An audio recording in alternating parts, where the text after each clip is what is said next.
Back in 2019, I was deployed outside Kandahar when my husband called and told me our daughter was dead. I remember the wind first. That sounds strange, I know, but that's what stayed with me. Not his voice. Not even the words at first. Just that dry Afghan wind pushing sand against the side of the building while I stood outside a logistics office with my phone pressed so hard to my ear, my fingers went numb. Daniel was crying. At least I thought he was crying. "Rachel," he said, and his voice kept breaking. "It's Emily. She's gone." I actually looked around like maybe somebody nearby had misunderstood something, and I was hearing the wrong conversation. That's how your mind protects you for about 3 seconds before the truth walks in and takes a chair. "What do you mean, gone?" I asked him. "She got sick fast. The flu turned into pneumonia. The doctors couldn't stop it. My daughter was 8 years old. 8.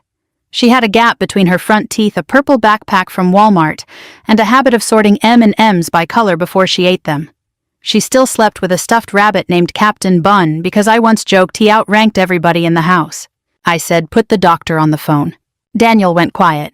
That silence was my first warning, but I was too far away and too scared to know what to do with it. "She's already been moved," he said. "Everything happened so fast." I don't remember hanging up. I remember my commander's face when I told him. I remember somebody putting a paper cup of coffee in my hand and me not drinking it. I remember arguing with people who were trying to help me because emergency leave was not instant magic no matter what civilians think. There were forms, approvals, transport schedules, weather delays, and a whole chain of people saying, "Captain Mercer, we're doing everything we can." I wanted to scream at all of them. Instead, I stood there like a good soldier and gave them the information they needed. Name Captain Rachel Mercer. Home of record Knoxville, Tennessee. Dependent child Emily Grace Mercer. Status deceased. That word looked obscene on paper. By the time I got back to Tennessee, the funeral was already over. Daniel picked me up at McGee Tyson Airport in the same gray Ford F-150 he'd been driving for 6 years. He looked thinner. His beard was messy. His eyes were red around the edges. For one small second, when I saw him standing by baggage claim, I forgot all the bad years between us. The unpaid bills, the cold dinners, the way he made me feel guilty every time I deployed like I was choosing the army just to spite him. He opened his arms. I walked into them because I didn't know what else to do. "I'm sorry," he whispered into my hair. "I'm so sorry." "Where is she?" I asked. He pulled back. "Rachel, where is my daughter?" He looked at the floor. "At Maple Ridge Cemetery. My parents bought a plot near the old oak section." I stared at him.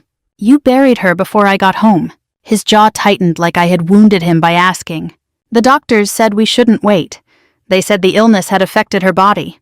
The funeral director agreed. "I didn't want you to see her like that." He said it softly, like mercy. I heard it like theft. But I had been awake for almost 2 days. My knees were swollen from travel, my back hurt, and my brain felt packed with wet cotton. I had crossed half the world to get to my child, and he was telling me there was nothing left to reach. So I didn't fight the way people think mothers fight in stories. I folded. Daniel drove me home through Alcoa, past gas stations and strip malls, and a church sign that said, "God is close to the brokenhearted." I remember hating that sign with a clean, sharp hate. When we pulled into our driveway, I sat there for a minute before I could open the truck door.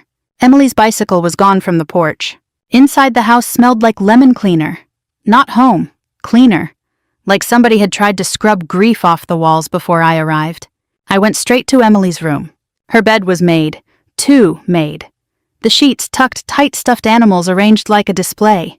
Her little desk was cleared except for a cup of colored pencils. Half her closet was empty. "Where are her clothes?" I asked. Daniel stood in the doorway, not coming in. My mom helped pack some things. We thought it might be easier. "Easier for who?" He rubbed his face. "Please don't do this right now." I picked up Captain Bun from the pillow. His left ear was still stitched crooked where Emily had tried to fix him herself with purple thread. That was when I finally cried. Not the pretty kind. Not the movie kind. I made a sound I had never made before, and Daniel stepped toward me like he wanted to touch my shoulder. I told him not to. 2 weeks later, I filed for divorce. People thought it was grief. Some said I was making a mistake. A woman from church told me pain makes us push away the people we need most. I wanted to ask her if pain also made husbands sleep with dental hygienists named Trina while their wives were overseas, because that's how I found out. A receipt in Daniel's jacket pocket from a hotel off Cedar Bluff Road. 2 wine glasses charged to the room. His phone lighting up on the kitchen counter with a message that said, "Miss you already." I didn't scream, I didn't throw plates, I was too tired for theater. I put the receipt on the table and said, "I'll have my lawyer call you." Daniel cried again. By then, I trusted his tears about as much as I trusted a gas station sushi roll. The next year was strange. I moved into a small rental duplex near Fountain City because I couldn't stand the house. I stopped wearing my uniform unless I had to. My body changed after that deployment and after the grief. I gained weight around my middle. My right knee clicked every time I climbed stairs. Sleep came in pieces. Some nights I woke up reaching for a child who wasn't there. Every Sunday when I could, I drove to Maple Ridge Cemetery. I brought flowers from Kroger because the florist downtown was too cheerful and too expensive. I sat on a little folding stool beside Emily's grave and talked to the headstone like it could pass messages along. I told her about the weather, about the neighbor's dog, about how I still couldn't make pancakes without burning the first one. I told her I was sorry more times than any person should say anything. One afternoon in late October, I was sitting there with a photo in my hand. It was my favorite one. Emily wearing my patrol cap sideways, grinning like she had just conquered the United States Army. I heard leaves crunch behind me. I turned and saw a skinny little boy standing near the oak tree. Maybe 8, maybe 9. Brown hair sticking up in the back. Jeans too short at the ankles. He was staring at the picture. "You need something, sweetheart?" I asked. He shook his head, but he didn't leave. I was too worn down to be gentle. "Then why are you watching me?" He swallowed. His eyes went from the headstone to the photo and back again. Then he said so quietly I almost missed it, "Ma'am. That girl in your picture isn't dead." My hand went loose. The photo slipped from my fingers and landed face up in the grass. I stood so fast my bad knee sparked pain up my leg. "What did you say?" The boy took one step back, but he didn't run. He pointed at the picture. "That girl," he said. "She lives near my grandma's trailer." For a second I thought I might grab that little boy by the shoulders and shake answers out of him. I didn't, but I wanted to. There's a kind of fear that comes out looking like anger, and mine had teeth on it. "What's your name?" I asked. He looked toward the cemetery road like he was considering running. "Caleb." "Caleb what?" "Caleb Brooks." I bent down and picked up the photo with hands that didn't feel like mine anymore. Emily's smile looked back at me from the glossy paper crooked cap and all. I held it out toward him. "Look at her again." He did. His face was serious in that way some kids get when life has made them older than they should be. "That's Emma," he said. "No," my voice came out too sharp. "Her name is Emily." Caleb flinched a little and guilt hit me right behind the ribs. He was just a child. He hadn't made the grave. He hadn't buried the coffin. He hadn't called me overseas and torn my life in half. I took a breath. "Sorry," I said. "I'm not mad at you." He nodded, but he didn't look convinced. I pointed at the headstone. "That is my daughter's name, Emily Grace Mercer.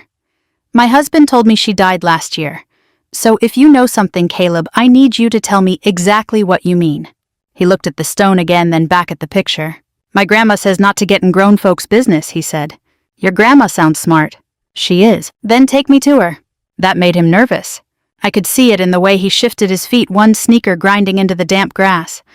He wore a thin hoodie even though the air had turned chilly and the cuffs were stretched out like they'd been pulled over his hands too many times. "I don't know," he said. "She don't like surprise visitors. She'll like me less if I sit here guessing." That almost made him smile. Almost. He studied me for a few seconds. Maybe he saw the uniform habits I couldn't shake. The stiff posture, the direct eye contact. Maybe he just saw a tired woman standing beside a child's grave holding a picture like it was the last board in a flood. Finally, he said, "It's not far. But you gotta drive slow. The road's got potholes bad enough to swallow a tire." I followed him in my Jeep out of Maple Ridge Cemetery and down a 2-lane road lined with bare trees and old farm fences. He rode his bike ahead of me at first, then got tired and loaded it into the back. I should have been worried about how strange it looked, a grown woman leaving a cemetery with some boy she'd just met. But grief makes rules feel far away. Caleb sat in the passenger seat with his hands folded tight in his lap, giving directions like a little old man. "Turn after the Baptist church." Not this one. The next one with the sign that's missing the T. We passed a Dollar General, a closed-down auto parts store, and a barbecue place with smoke rolling out back. East Tennessee in late October has a way of looking worn and beautiful at the same time. Brown hills, red leaves, old pickup trucks, porches full of things people meant to fix. The trailer park sat outside Oak Ridge, tucked behind a gravel road that looked like the county forgot it owned. There were rusted mailboxes at the entrance, a few plastic Halloween pumpkins on steps, and one sad inflatable ghost collapsed in somebody's yard like it had given up. Caleb pointed to a beige single-wide with blue shutters. "That's Grandma's." A woman stood on the porch before I even shut off the engine. She was small but solid, wrapped in a faded University of Tennessee sweatshirt, gray hair pinned up any kind of way. One hand rested on a cane, but her eyes were strong enough to make the cane feel decorative. "Caleb, she called you better have a real good reason for bringing the army to my door." He looked at me. "She's not the army, she's Rachel." I stepped out slowly, hands visible like I was approaching a checkpoint instead of a porch. "Ma'am," I said, "Rachel Mercer." "Wanda Brooks," she said, "and I know who you are." The world tilted a little. I held up the photo. "Then you know why I'm here." Wanda looked at it, and something in her face changed. Not surprise. More like the face of someone who'd been waiting for a storm and finally saw the clouds arrive. She opened the screen door. "Come in before the whole park starts watching. Folks around here can smell trouble like bacon." Inside smelled like coffee Vicks Vapo Rub and fried onions. The living room was small, clean, and crowded with life. Crocheted blankets, school papers on the coffee table, a stack of library books, a TV playing a judge show with the volume low. Wanda moved slowly, her hips stiff. I noticed the swelling in her knuckles when she reached for the back of a chair. "Arthritis," she said, catching me looking. "Don't get old unless you've got a sense of humor and a good heating pad." I sat because my legs were starting to feel unreliable. Caleb stood by the hallway watching both of us. Wanda lowered herself into a recliner with a tired sigh. "The girl calls herself Emma." "She's Emily," I said. "I figured that out." "How?" Wanda nodded toward the hallway. "Kids talk in their sleep when they're scared." She said Mommy and Rachel more than once. She said Fort Campbell too. I didn't know what all of it meant. My throat tightened. "Where is she?" "At school right now. Bus'll be here in about 20 minutes. I almost stood. Wanda lifted one finger. "Sit down." I stared at her. She didn't blink. "You may outrank me somewhere else," she said, "but not in my living room." Under different circumstances I might have laughed, maybe even liked her right away. But my skin felt too tight for humor. She leaned forward, both hands on her cane. "Nearly a year ago, Caleb and I found a little girl behind Ruthie's diner after closing. January cold, no coat worth naming, fever so bad she was shaking. She said some church people had taken her someplace and she ran. She was scared of cars, men, offices, phones, just about everything." I whispered, "Why didn't you call the police?" "I did. That stopped me." Wanda's mouth tightened. "Deputy came. Child gave a false name because she'd been told her mother didn't want her, and her father was the only one handling things. Paperwork got confusing. Then the church program claimed she was in their care. I didn't trust the smell of it. So you kept her." "I kept her alive." Her voice didn't rise, but the words landed hard. "There's a difference." I looked down at my hands. My fingernails had dug little half-moons into my palms. Before I could answer, a school bus squealed outside. Caleb ran to the window. "She's here," he said. Everything inside me went quiet. A few seconds later, the front door opened. Small footsteps. A backpack dropped with a soft thump. Then she appeared in the doorway. My daughter. Thinner, longer hair, a face that had learned caution. But my daughter. She held a worksheet in one hand and a little paper bag in the other. Her eyes moved from Wanda to Caleb, then to me. She froze. I couldn't breathe. "Emily," I said. Her bottom lip trembled, but she didn't come closer. Behind her left ear, just above the curve of her jaw, was the tiny brown birthmark I used to kiss when she was a baby. She looked at me like I was a dream she didn't trust. "Mommy," she whispered. I took one step forward and stopped because she stepped back. That hurt worse than I can explain. I crouched right there in Wanda Brooks' living room, my bad knee protesting my heart beating so hard I felt it in my teeth. "Baby, I didn't leave you," I said. "I thought you were gone." Emily's eyes filled, but she held herself stiff as a board. "They said you picked the army," she said. "They said you didn't want me anymore because I was too much trouble." "No," I said, and my voice cracked. "No, baby." She looked at Wanda, then back at me, and then she asked the question that still wakes me up some nights. "Mommy, why did you leave me with the church people?" I reached for her slow, giving her time to refuse me. She let me touch her hand. But she didn't hug me back. I stayed at Wanda Brooks's kitchen table until after midnight. Not because anybody asked me to. Because I couldn't make myself leave. Emily had gone to bed in the small back room Wanda had fixed up for her. Pink blanket, thrift store lamp, a little plastic dresser with one drawer that didn't close right. Caleb had given her the top bunk, even though he complained about it like an old man being taxed by the government. She kicks in her sleep, he told me, standing in the hallway with a toothbrush in his mouth. Wanda said, "Boy, go brush," instead of narrating. That was the first time I almost smiled. Almost. I sat at the table with a mug of coffee I didn't drink, listening to Wanda tell me what she knew. Some of it came in pieces. Some of it she only understood later. Emily had been brought to a church-linked children's program called New Harbor Family Outreach, about 40 minutes outside Knoxville. On paper, it claimed to help troubled minors from unstable homes. That phrase made my stomach twist. Unstable home. My daughter had a mother in the United States Army and a bedroom with glow-in-the-dark stars on the ceiling.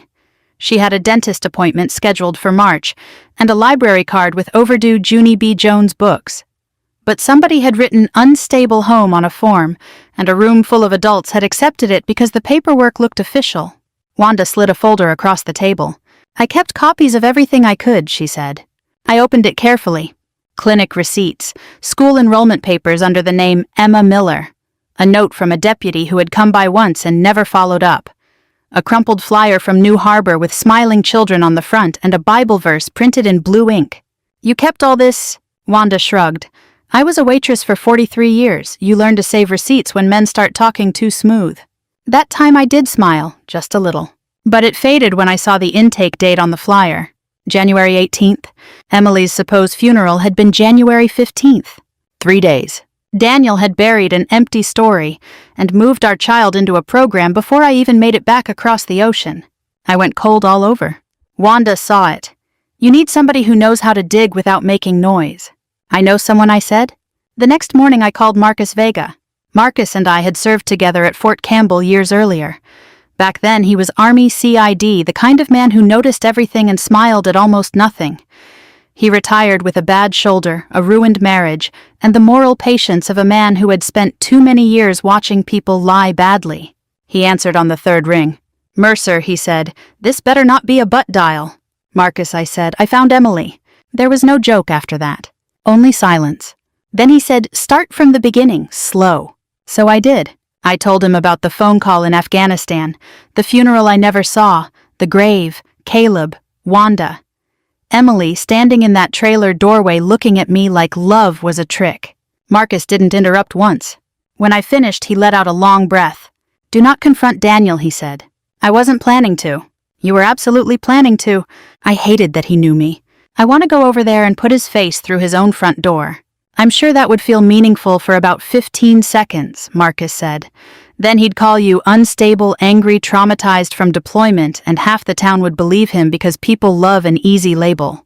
I closed my eyes. He was right, that was the worst part. What do I do? You document, you breathe, you keep your daughter safe, and you let me make some calls. Marcus drove down from Kentucky the next day in an old black Chevy Tahoe with a cracked windshield and a gas station coffee in each cup holder. He hugged me once hard and quick, then got straight to work at Wanda's kitchen table. For 3 days we built a timeline. Not a dramatic one, a real one. The kind made of boring things that ruin criminals. Dates, signatures, receipts, phone records, county filings, hospital gaps. The first problem was the hospital. Daniel had told me Emily died at Park Ridge Children's after complications from the flu. But Marcus had an old contact who confirmed something careful and unofficial. Emily Mercer had no full admission record there for that week.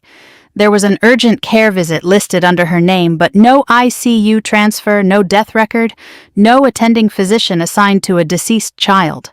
"That doesn't happen by accident," Marcus said. Then came the funeral home. Holloway and Sons Funeral Services had handled the burial, closed casket, private service. Daniel signed nearly everything.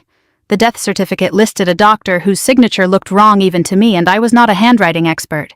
Marcus tapped the copy with one thick finger. "See this, too clean. Real doctors sign like they're escaping a fire." Wanda snorted from the stove. "That's the truth. My doctor signs like a chicken fell in ink." I needed the laugh. It passed through the room and left us breathing again. But the deeper we dug, the worse it got. My father had left a small trust for Emily before he died. Nothing huge by rich people standards, but enough to matter to a man with gambling debt. There was also a piece of land outside Maryville, 12 acres my father always called someday money. Emily was named as beneficiary after me. While I was deployed, Daniel had used an old power of attorney form I'd signed years earlier for household emergencies. He stretched it, twisted it, and paired it with false documents claiming Emily had died, and that I was emotionally unfit to manage affairs from overseas. Marcus found one petition filed in county court. Mother unavailable due to military deployment. Another line said, Mother voluntarily relinquished contact. I read that sentence 5 times. Then I stood up, walked outside Wanda's trailer, and threw up behind a rusted lawn chair. When I came back in, Marcus didn't offer comfort. He knew better. He just handed me a paper towel and said, Now you understand what we're dealing with. I wiped my mouth. He told her I gave her up. Yes. He put that on paper. Yes. And people believed it. Marcus looked tired. People believe paper faster than women, especially tired women, especially angry ones. That landed hard because I had spent my whole adult life proving I could be calm, competent, and useful in rooms full of men who thought volume was leadership. Now my own husband had used that same discipline against me. If I acted too quiet, I was cold. If I acted too furious, I was unstable. If I cried, I was broken. If I didn't, I was heartless. Marcus saw my face and leaned forward. Rachel, listen to me. You're a soldier. Act like one. Don't fire until you know where the target is. That became the rule. We kept digging. New Harbor Family Outreach had taken Emily under a false identity. Their records described her as withdrawn, defiant, and abandoned by maternal parent. There were other children listed in similar language. A boy from Clarksville, 2 sisters from Chattanooga, all from families dealing with divorce, deployment, or custody fights. Not trafficking, I don't use that word lightly, but it was a dirty pipeline, a quiet one, the kind that hides behind charity dinners and polished church bulletins. That night after Emily fell asleep, I sat beside her bed. She had one hand tucked under her cheek. Her face looked younger in sleep, almost like before. I wanted to promise her everything would be fixed. But grown people had already hurt her with promises, so I whispered something smaller. I'm here. Then my phone buzzed. Marcus had sent one scanned document. Daniel's signature sat at the bottom. Above it, in neat black type, was the line I knew I would never forget. Mother voluntarily relinquished contact. I stared at those words until they blurred. Then I saved the file in 3 different places. The first time I sat across from Daniel after finding Emily, I nearly ruined everything. That's the truth. People love revenge stories where the hero stays cool and says clever things while dramatic music plays somewhere in the background. Real life is mostly trying not to throw mashed potatoes at somebody in a Cracker Barrel. Daniel called me 3 days after Marcus uncovered the trust paperwork. I was standing in Wanda's kitchen making boxed macaroni for Emily and Caleb when my phone lit up with his name. Just seeing it made my shoulders tighten. Wanda glanced over from the recliner. That him? Yeah. You gonna answer? I looked down the hallway toward Emily's room. She was doing homework at the little folding table Wanda kept by the window, tongue sticking out slightly while she wrote. Same way she used to when spelling got difficult. I have to, I said. Wanda nodded once. Then remember who he is before he starts acting like who he pretends to be. I stepped outside onto the porch before answering. Rachel, Daniel said softly. God, he sounded tired. Not guilty, tired. There's a difference. Hey, I said. You okay? That almost made me laugh. No, I told him, not really. He sighed into the phone like we were still a team carrying the same grief. I've been thinking about you, he said. I leaned against the porch railing. Across the trailer park, somebody was grilling burgers. Country music drifted from a nearby truck radio. What do you want, Daniel? A pause. Then carefully, I hate how things ended between us. There it was. Not Emily. Not our daughter. Us. Marcus had warned me Daniel would eventually circle back once he thought enough time had passed, especially if he suspected money was involved. People like Daniel always thought they were smarter than consequences. I've been thinking too, I said. That perked him up immediately. I was hoping maybe we could talk. I looked through the screen door. Emily was laughing quietly at something Caleb said. Every instinct in my body wanted to tell Daniel exactly where she was. Instead, I said maybe. That word bought us dinner at Cracker Barrel 2 nights later. The one off Interstate 40 near Farragut. I got there early because I needed time to settle myself. My stomach had been bad all day. Too much coffee, not enough sleep, too much rage packed into one human body. The hostess sat me near the fireplace. Around me were older couples eating chicken and dumplings, tourists buying candy by the register, a little girl begging her grandfather for a stuffed bear. Normal life. That was the strange thing about betrayal. The world kept ordering sweet tea while your own life turned radioactive. Daniel arrived wearing a navy quarter-zip sweater I bought him years ago from Bass Pro Shops. Seeing him in it nearly knocked the air out of me. He slid into the seat across from me slowly like he was approaching a wounded animal. "You look tired," he said. I almost replied, "So does a graveyard," but I held it in. Instead I shrugged. "It's been a rough year." His eyes softened in a way that would have fooled me once. "I know." "No, you don't," I thought. The waitress came over with menus. Daniel ordered meatloaf and sweet tea, same thing he always ordered. I got coffee because my stomach already hated me enough. For a few minutes we talked like divorced people, pretending not to remember why they divorced. Work, weather, traffic on Kingston Pike. Finally, Daniel rubbed his hands together and said, "I miss her every day." I stared at him. Right there, that moment. That was when I realized something important. Daniel believed his own performance. Maybe not completely, maybe not deep down where rotten things live, but enough to survive inside it. Enough to sit under fake antique signs in a Cracker Barrel and talk about my daughter like she was dead while she colored pictures 40 minutes away. "You ever think about moving back into the house?" he asked. I blinked. "What? The duplex can't be easy. You shouldn't be alone right now." There was concern in his voice. Manufactured, measured, like a salesman leaning into a warranty pitch. "I'm managing." He nodded slowly. "I know the divorce got ugly." Ugly. That word did something to me. Not the affair, not the fake paperwork, ugly. I suddenly saw every version of my life with him all at once. Every deployment where he made me feel guilty for leaving. Every promotion he quietly resented. Every time I apologized for succeeding because it made him uncomfortable. I felt heat rise behind my eyes. Daniel kept talking. "I just think grief made us both act out." Act out! Like I keyed his truck instead of burying my child. I stood up so fast my chair scraped the floor. Daniel startled. "Rachel, I need the restroom." I walked away before my temper outran my brain. Inside the bathroom, I locked myself in a stall and threw up hard enough my ribs hurt. Afterward, I sat there breathing through my nose, staring at the beige tile wall. 42 years old. 2 deployments. Bad knee. 20 pounds heavier than I used to be. And hiding in a Cracker Barrel bathroom trying not to commit a felony over biscuits and gravy. I started laughing. Not happy laughter. The kind people do right before they either heal or lose their minds completely. When I finally looked in the mirror, I barely recognized myself. My face looked older than it had a year earlier. There were deep lines around my mouth now. My hair was pulled back too tight. I looked like somebody who had survived something ugly. Good. Survival was useful. I washed my hands, fixed my expression, and went back out there. Daniel smiled carefully when I sat down. "You okay?" "No," I said honestly, "but I'm trying." That seemed to relax him. People love honesty when they think it benefits them. Dinner came. We picked at food neither of us wanted. Then Daniel started talking too much. That happens when liars think they're winning. He mentioned legal bills. He mentioned Trina's mistakes. Then he made the mistake Marcus had hoped for. He leaned back and sighed. Emily would have forgotten most of this eventually anyway. The world narrowed.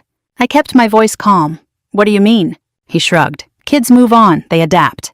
There it was. Not grief. Not regret. Management. He was talking about my daughter like an inconvenience that had almost become manageable. Under the table, my phone recorded every word. Daniel took another sip of tea. "I know you probably hate me," he said, "but I did what I thought was best at the time." I looked him directly in the eyes. "For who?" For 1 second, something cold moved behind his face. Then it disappeared. That scared me more than yelling would have. When dinner ended, Daniel insisted on paying. Out in the parking lot, the Tennessee air had turned cold enough to bite. He stood beside my Jeep with his hands in his pockets. "I miss you sometimes," he said quietly. I looked at him. The man who buried paperwork. The man who signed forms while our daughter cried for me somewhere else. And I realized something that surprised even me. I didn't miss him at all. Not one bit. I drove straight back to Wanda's trailer. Inside, Emily was asleep on the couch with Captain Bun tucked under one arm. Caleb had found the rabbit at a church donation bin 2 months earlier and brought it home because Emma got weird sad when she saw it. I stood there staring at that crooked stuffed rabbit while Wanda lowered the TV volume. "How'd dinner go?" she asked. I held up my phone. "Good enough." Then my phone buzzed again. "Marcus." I answered immediately. "You need to come downtown tomorrow," he said. "Why?" A pause. "Because somebody tried to burn a storage unit connected to Daniel's church friend." I went still. "What survived?" Marcus exhaled slowly. "Enough." The storage unit sat behind a pawn shop and a payday loan place off Clinton Highway. That told me almost everything I needed to know before I even got out of the Jeep. Marcus was already there when I arrived the next morning, leaning against his Tahoe with a paper cup of gas station coffee in one hand. Yellow police tape fluttered around the row of units while 2 fire investigators moved in and out carrying plastic bins. The air smelled like wet ash and melted rubber. Marcus handed me a second coffee. "You look terrible," he said. "Good morning to you, too." "You sleep at all?" I stared toward the burned unit. "Not really." "Yeah, me neither." That was the closest thing Marcus gave to sympathy most days. He nodded toward the fire marshal. "Small fire. Started intentionally. Somebody used lighter fluid and panicked halfway through." "Trina." "Most likely." I crossed my arms against the cold. "You sure?" Marcus gave me a look. "Rachel, innocent people don't usually set paperwork on fire at 3 in the morning." "Fair point." One investigator stepped out carrying a warped cardboard box sealed inside an evidence bag. Marcus lowered his voice. Most of the paper was damaged, but whoever did it wasn't careful enough. Fire destroys edges first. Sometimes the middle survives. I thought about Daniel sitting across from me at Cracker Barrel talking about adaptation like he was discussing cable bills. Something hard settled deeper inside me. Not rage exactly. Clarity. Marcus and I spent the next 2 hours reviewing what investigators had recovered. Some documents were useless now. Burned black around the corners, ink melted into gray smears. But enough remained to paint the picture. False intake forms, temporary guardianship paperwork, financial transfers linked to New Harbor Family Outreach. And then there was the photo. The second Marcus handed it to me, my chest tightened so fast I thought I might pass out. Emily sat in a folding chair inside what looked like a church office. Metal desk, cheap beige walls, one fake plant in the corner. Her backpack rested beside her feet. She looked terrified. Not crying. Worse. Quiet. Daniel stood in the background signing something while a woman I recognized from New Harbor smiled at him. The timestamp was January 16th, one day after my daughter's funeral. I stared at the image so long Marcus finally touched my arm. "Rachel." "She was alive," I whispered. "I know." He knew she was scared. Marcus didn't answer. He didn't need to. I slid the photo back into the evidence sleeve carefully, like touching it too hard might hurt her all over again. By the time I got back to Wanda's trailer that afternoon, I was running on caffeine and fury. Emily sat cross-legged on the floor doing math homework with Caleb. The TV played some loud cartoon in the background. For one strange second, the normalcy of it nearly broke me harder than the evidence had. My daughter should have been complaining about multiplication tables this whole time. Instead, she'd spent a year believing her mother abandoned her. Wanda noticed my face immediately. "You find something bad?" I handed her the copy of the photo. She looked at it once and muttered, "Lord help me, I might actually go to jail before I die." Caleb peeked over her shoulder. "That's Mr. Daniel." Emily froze. Not dramatically, not movie style. Her pencil just stopped moving. Slowly she looked up at me. "You saw Daddy?" The words still came naturally to her. That hurt too. I sat down carefully across from her. "Yeah, baby, I saw him." She stared at the carpet. "Is he mad?" "No." That answer came too fast. We both knew it. Emily twisted the edge of her sleeve around her finger. "At the church place," she said quietly, "they told me Daddy was fixing paperwork so I could stay somewhere safe." My jaw tightened. "What church place?" She shrugged one shoulder. "The white building. Kids remember feelings before addresses." I softened my voice. "Did anybody hurt you there?" Emily thought about it. "No." I let out a breath I didn't realize I'd been holding. "But they yelled a lot," she added. "And they locked the pantry at night because some kids stole food." Wanda closed her eyes briefly. Emily kept talking in that careful little voice children use when they're trying not to upset adults. "One lady said military moms don't stay. She said eventually they all leave." I looked down at my hands before Emily could see my face crack open. Because here's the ugly truth nobody likes saying out loud. Part of Emily had believed it because I had been gone a lot. Not abandoned her gone, but gone enough for a scared child to wonder sometimes. Deployments, trainings, late-night calls, missed birthdays, video chats freezing in bad Wi-Fi zones halfway across the world. I served my country proudly. But pride doesn't erase absence. That realization sat heavy in my chest, while Emily quietly erased a math problem too hard enough to tear the paper. Later that night, after the kids went to sleep, Marcus came by again. He spread documents across Wanda's kitchen table while she made coffee strong enough to remove paint. "We're close," he said. "To charges. To pressure." He pointed at a series of bank records tied to Daniel and New Harbor. Small transfers. Not huge amounts. Just enough to look charitable unless somebody lined up all the dates. Payments before Emily's intake. Payments after legal filings. One transfer from Trina. Marcus tapped the table. "People get sloppy when they think nobody's watching." Wanda snorted. "And stupid when they think they're smarter than women." Marcus actually smiled at that. "A rare event. We need one clean public hit," he said. "Something undeniable." I leaned back in the chair. My knee throbbed from the cold weather. "What's Daniel doing this weekend?" Marcus slid another flyer toward me. "A church charity banquet. Fundraiser dinner for vulnerable children and family outreach services. Guest speaker, Daniel Mercer." I laughed before I could stop myself. Not happy laughter. "Just disbelief at the nerve of evil sometimes. He's fundraising off this," I asked. "Looks like." Wanda read the flyer and muttered, "Oh, I am absolutely wearing my good earrings for this nonsense." For the first time in weeks, I felt something besides grief. Purpose. Not revenge yet, closer to aim. The banquet was scheduled for Saturday night at a church event hall outside Knoxville. Local business owners, church donors, community people. The exact kind of room where Daniel loved pretending to be respectable. Marcus looked at me carefully. "You sure you can stay controlled?" I thought about Cracker Barrel. About throwing up in the bathroom because I hated my ex-husband enough to scare myself. Then I thought about Emily asleep in the next room with one hand still clutching that stuffed rabbit. "Yes," I said quietly. This time I meant it. Marcus gathered the papers into neat stacks. "Good," he said, "because Saturday night we bury his version of the story." Saturday night came cold and clear. East Tennessee skies get sharp in November. The kind of cold that sneaks through denim and settles into your joints. By the time I parked outside Fellowship Community Church, my knee already ached hard enough to make me limp. Wanda noticed immediately. "You walking like that because you're nervous," she said, climbing carefully out of my Jeep, "or because you're old?" "Both." "That's fair." She adjusted her pearl earrings in the side mirror like we were headed to bingo instead of a public destruction. The church banquet hall glowed warm against the dark parking lot. Minivans, pickup trucks, Christmas wreath already hanging too early on the front doors. Through the windows I could see round tables with white tablecloths and centerpieces made from fake pine cones and battery candles. Normal. That word kept bothering me through this whole thing. Everything looked normal. That's how bad people survive so long. Marcus arrived separately with 2 investigators from the state.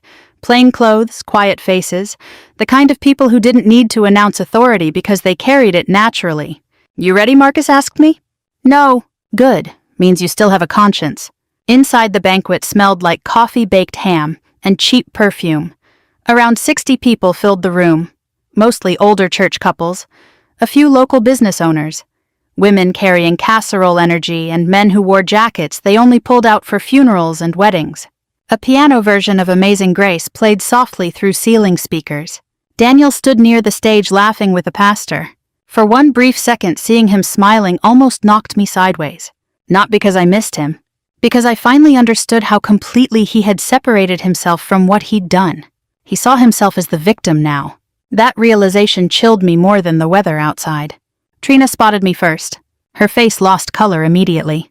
She wore a bright red dress that looked too young for her, and clutched a wine glass like it was emotional support equipment. Daniel turned. Our eyes met across the room. I watched confusion hit him first, then panic, then calculation. Always calculation. He excused himself from the pastor and walked toward me carefully. "Rachel," he said quietly, "I didn't know you were coming. I got invited." Not technically true, but neither was his entire personality. Wanda moved beside me like a tiny old bodyguard in orthopedic shoes. Daniel glanced at her. "Who's this?" "The reason your tires are still inflated," Wanda said. I almost smiled. Almost. Daniel looked back at me, trying to recover his rhythm. "Can we talk privately?" "No." That answer landed harder than shouting would have. People nearby started noticing tension. Conversations softened around us the way they do before storms. Daniel lowered his voice. "Rachel, whatever this is, now's not the time." I looked around the banquet hall, at the smiling church volunteers, at the donation jars, at the little paper angels hanging from the walls with children's names written on them. "It's exactly the time," I said. Before he could answer, the pastor stepped to the microphone. "Good evening, everybody." The room settled. Daniel stared at me one more second, then forced on his public face and walked toward the stage. I sat beside Wanda near the back. Marcus stayed standing along the wall with the investigators. And then the performance began. The pastor talked about service, community, helping vulnerable children, families in crisis. Every word made my skin crawl worse. Then he introduced Daniel. People applauded. My ex-husband walked onto that stage wearing a navy blazer and a smile polished smooth as riverstone. "Thank you," he said warmly. "The last year has taught me a lot about loss." I nearly laughed out loud at the nerve. Daniel spoke for several minutes about grief, resilience, faith, and caring for children who needed guidance. He sounded sincere. That was the terrifying part, because good liars always do. Then he said something that finally made my hands stop shaking. Sometimes God asks us to endure unimaginable pain so we can become better servants to others. That was enough. I looked at Marcus. He nodded once.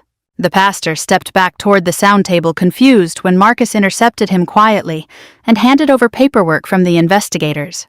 A few seconds later, the microphone squealed. Daniel frowned. Then the recording started playing through the banquet hall speakers. His own voice filled the room. She was easier to manage once Rachel was overseas. Silence slammed across the tables. Daniel went white. The recording continued. "She'll adapt. Kids always adapt." A woman near the front slowly lowered her fork. Another clip. "If Emily stays hidden long enough, Rachel won't question the trust paperwork." Now people were staring openly. Daniel stumbled toward the sound table. "Turn that off." Too late. Another recording. His voice again. "Rachel cared more about the army than motherhood anyway." The room changed after that. Not loudly. Quietly. That was worse. Older people stopped eating. Church donors looked at each other with the expression people get when betrayal enters the room wearing familiar clothes. One elderly woman stood up slowly and said loud enough for everyone to hear, "I gave money to this." Trina backed toward the exit. Marcus intercepted her gently but firmly. Daniel spotted the investigators and panic finally cracked through his performance. "This is out of context," he snapped. "Rachel's unstable. She's been through combat stress." That was when I stood up. Not dramatic. Not screaming. Just done hiding. The room fell silent as I walked toward the stage. My knee hurt with every step. Good. I wanted to feel this moment honestly. Daniel stared at me like he no longer recognized the woman approaching him. Maybe he didn't. I took the microphone from the stand. "You buried my daughter on paper," I said calmly. "You told this town she was dead. You told her I abandoned her while I was fighting overseas." Nobody moved. Nobody even coughed. I looked directly at Daniel. "But you forgot something. She was alive." Right then the back doors opened. Wanda stepped inside holding Emily's hand. Caleb followed behind them. The sound that moved through the room wasn't loud, just shock spreading person to person. Daniel physically staggered backward. Emily looked smaller under all those eyes, but she kept walking. I crouched beside her. "You don't have to say anything," I whispered. Emily looked at Daniel for a long moment. Then she spoke softly into the silence. "You told me my mama didn't want me anymore." That did it. Not the recordings, not the investigators. That sentence broke him. Because suddenly everybody in that banquet hall could see exactly what he was. Daniel tried one last time. "She's confused," he said desperately. Wanda stepped forward so fast I barely saw her move. "Boy," she snapped, "I have lived 70 years and this ain't confusion. This is you getting caught." Then she smacked him across the shoulder with her purse. The sound echoed through the hall like a gunshot wrapped in leather. Half the room gasped. One man near the buffet actually muttered, "Damn." Honestly, I think that saved the tension from turning too dark. Police moved in immediately after. One officer guided Daniel's hands behind his back while another read him his rights. Trina started crying near the doorway, insisting she didn't know everything. Nobody looked interested in comforting her. I stood there holding Emily's hand while cameras from somebody's phone recorded the end of my marriage forever. And the strange thing was, I didn't feel victorious. Just tired. Deep down tired. The kind that settles into your bones after carrying grief too long. Outside in the parking lot, cold air hit us hard after the overheated banquet hall. Emily climbed into the passenger seat of my Jeep quietly.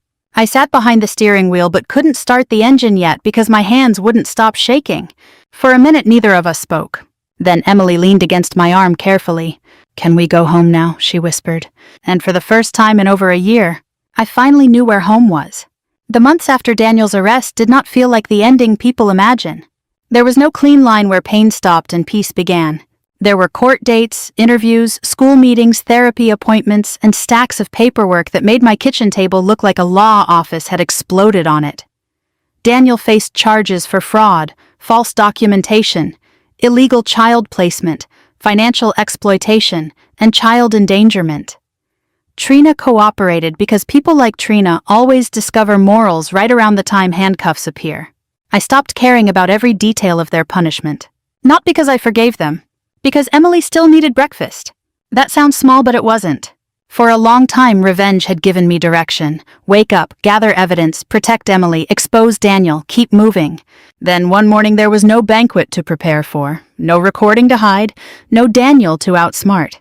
Just me standing in a small kitchen staring at a lunchbox trying to remember whether my daughter liked mustard. I made her sandwich wrong the first week she came home with me. She opened the bread, saw the crust still on, and went quiet. I said, "I messed that up, didn't I?" She nodded carefully like she was afraid the truth might hurt my feelings. "I used to cut it off," I said. "You did." I took the sandwich back and cut the crust off right there on the counter. She watched me like I was passing a test I should have never failed. That was motherhood after trauma. Not big speeches, just crusts. Just showing up again the next morning. I medically retired from the army that spring. My right knee had been bad for years, my lower back was worse, and sleep had turned into a negotiation I usually lost. The official paperwork listed physical limitations and stress-related symptoms. It did not say, "This woman got her child back," and finally understood she could not keep serving everybody else first. But that would have been more honest. I sold the old house Daniel and I had lived in. Too many ghosts. Too much lemon cleaner. Too many rooms where I had once mistaken silence for stability. Emily and I moved into a modest brick ranch house closer to Wanda's trailer park. 2 bedrooms, 1 bathroom, a maple tree out front, and a neighbor named Mr. Pritchard who mowed his lawn at 7:15 every Saturday morning like America depended on it. Wanda approved. "This house don't echo," she said the first time she walked in. "That's your official inspection. That and the water pressure, you passed both." Caleb came over most Saturdays. He and Emily built forts in the living room and ate more pizza rolls than any doctor would recommend. Wanda sat in my recliner with a heating pad on her hips and criticized game shows like she was personally responsible for the contestants' poor choices. Slowly our life got ordinary.